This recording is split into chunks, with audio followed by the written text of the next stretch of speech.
ஹே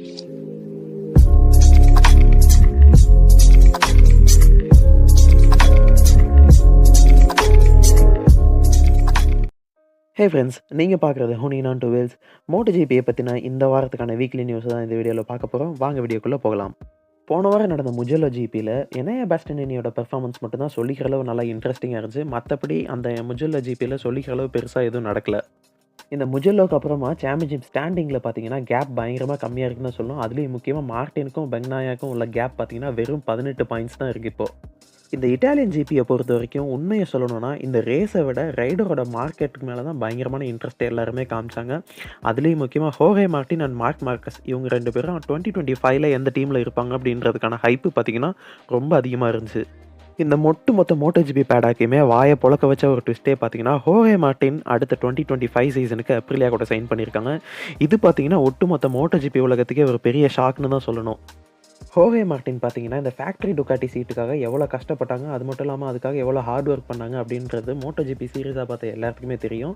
அதுலேயும் முக்கியமாக சொல்ல போனால் 2021 அவங்களோட கெரியரே என் பண்ணுற அளவுக்கு ஒரு கிராஷ் ஆச்சு.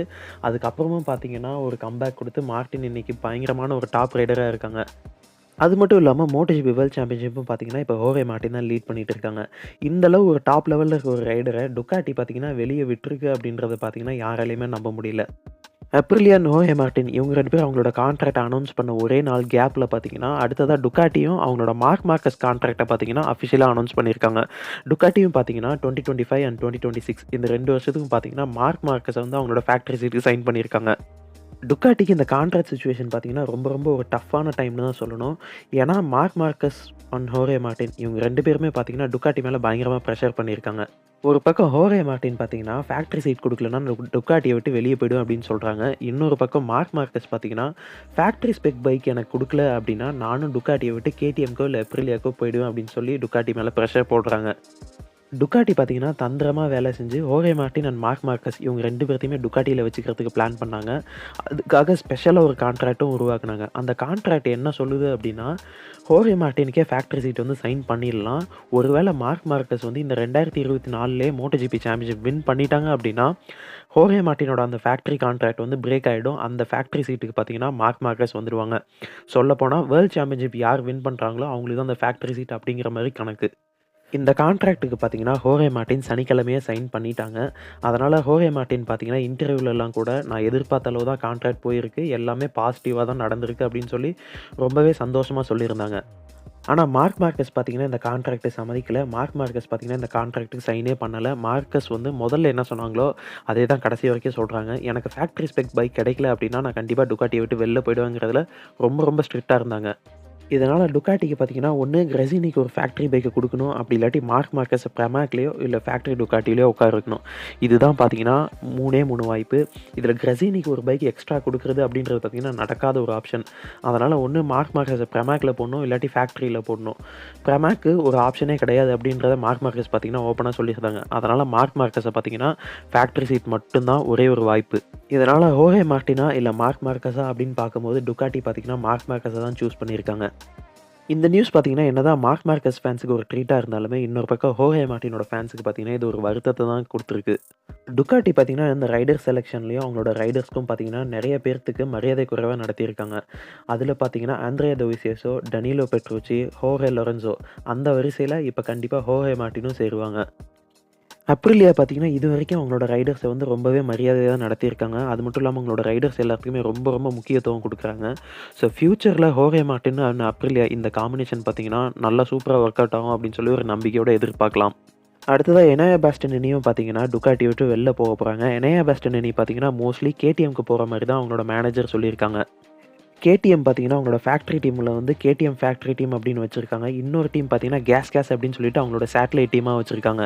ஆனால் அடுத்ததாக வர 2025 சீசனில் பார்த்தீங்கன்னா கேடிஎம் வந்து அவங்களோட கேஸ் டீமையும் ரெட்புல் கேடிஎம் டீம் அப்படின்னு டோட்டலாக 4 பைக்காக வச்சு யூஸ் பண்ணலாம் அப்படின்ற ஒரு பிளானில் இருக்காங்க. இது பார்த்தீங்கன்னா நெறைய பேர்த்துக்கு ஆச்சரியமா இருக்கலாம். ஆனா இதுக்கு முன்னாடி 2011ல பார்த்தீங்கன்னா, ஹோண்டாவும் பார்த்தீங்கன்னா 3 ஃபேக்டரி ரைடர்ஸ் வச்சிருந்தாங்க. 3 ஃபேக்டரி பைக் வச்சிருந்தாங்க. அதில பார்த்தீங்கன்னா, டேனி பெட்ரோசா, கேசி ஸ்டோனர் அண்ட் அண்ட்ரியா டோவிசியோசோ இவங்க 3 பேருமே பார்த்தீங்கன்னா, ஃபேக்டரி ஹோண்டா ரைடர்ஸா இருந்தாங்க.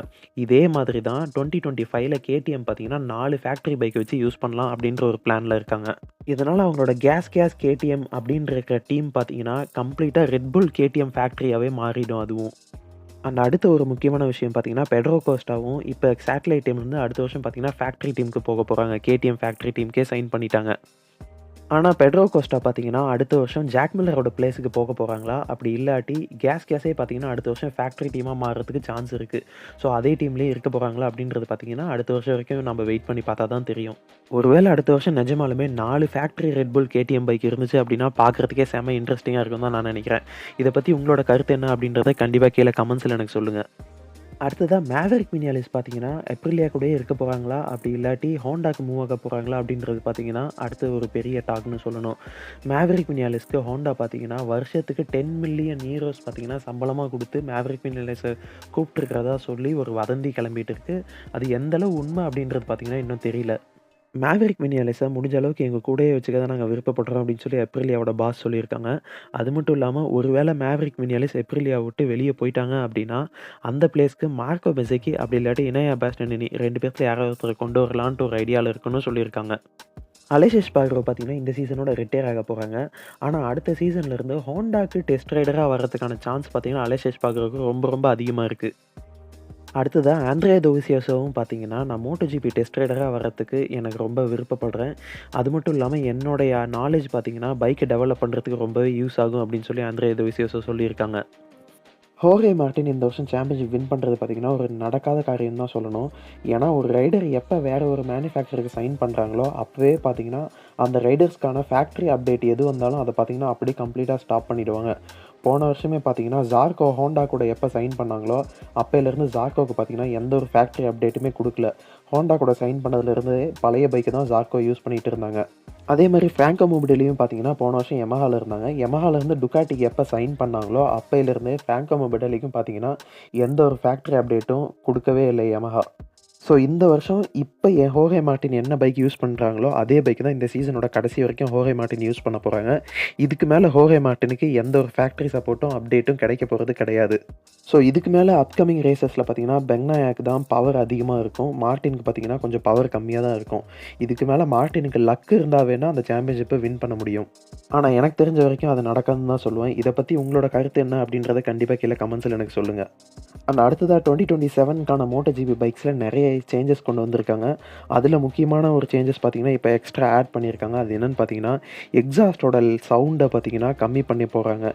ஸோ 2027ல இருந்து MotoGP பைக்ஸ் எல்லாம் பார்த்தீங்கன்னா, இப்ப ஓரளவு சவுண்ட் வராது. சவுண்ட் கொஞ்சம் கம்மியா தான் வரப்போகுது. அண்ட் இந்த வீடியோ அவ்வளோதான் நண்பர்களே. என்னால முடிஞ்ச அளவு MotoGPல உள்ள எல்லா முக்கியமான விஷயத்தையும் கலெக்ட் பண்ணி உங்கள்ட்ட கொண்டு வந்து நான் சொல்லிட்டேன்னு நம்புறேன். இந்த வீடியோ உங்களுக்கு பிடிச்சிருச்சுன்னா லைக் பண்ணுங்க. உங்க ஃப்ரெண்ட்ஸ் அண்ட் ஃபேமிலில யாருக்காவது MotoGP ரொம்ப பிடிக்கும் அப்படின்னா, அவங்களுக்கு கண்டிப்பா இந்த வீடியோவ ஷேர் பண்ணுங்க. அண்ட் மறுபடியும் இதே மாரி ஒரு நல்ல MotoGP கன்டென்ட்டோட வந்து உங்கள நான் மறுபடியும் பார்க்குறேன். தேங்க்ஸ் ஃபார் வாட்சிங் this video. See you in next video. Bye bye.